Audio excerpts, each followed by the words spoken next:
Hey GolfPass, I'm John Montgomery. Today I want to talk to you about 3 reasons you may be hooking the golf ball.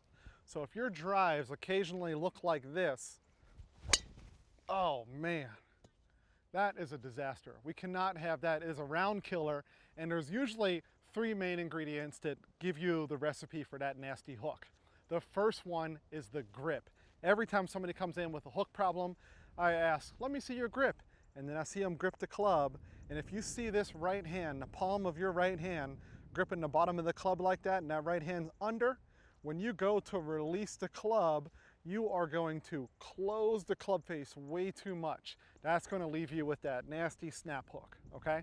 So the right hand grip, we want to make sure that we're gripping it in our fingers, and then the palm of the right hand goes on top of the club.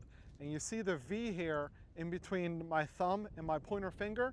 The V is going to go up towards the center of my body. That is the #1 tip right there that's going to help you stop closing the club face too fast. Now when you release the club, you're going to release it to square. Whenever that grip is under again, when you release it, you're releasing it to a really closed club face, okay? Second biggest reason why people hook the ball is usually because their alignment is really bad. Now, when I get set up to the target, I'm going to put 2 sticks down. One is going to go right where the ball is, and the other is going to go where my feet are. And what you need to understand about alignment is that there's 2 different alignments. We have our body line and we have the ball line.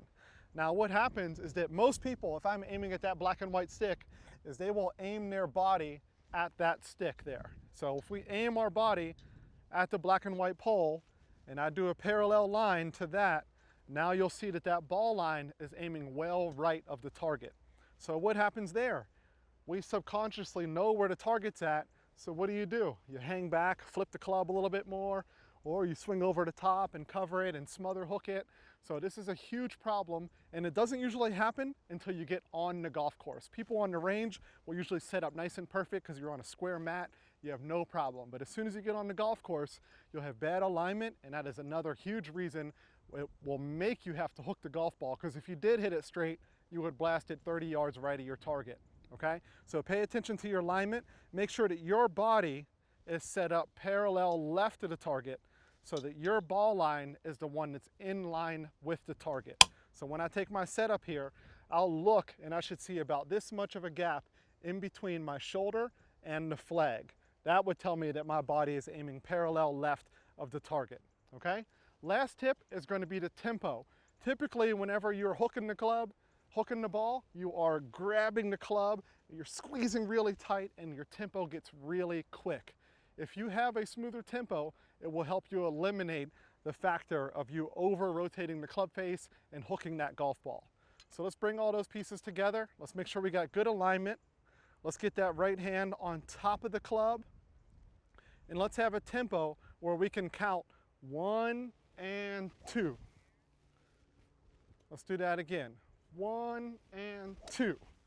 1 is the backswing, and is the transition, 2 is the hit. And I guarantee you, if you get your setup and you're lined up good, and your right hand is on top of that club like that, and you count 1 and 2 out loud, 1 and 2.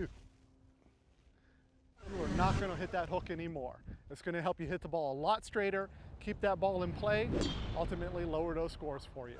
If you enjoyed this tip, make sure you leave a question or a comment down below. I'd love to get back to you on that. And if you want more golf-related content, check it out on GolfPass.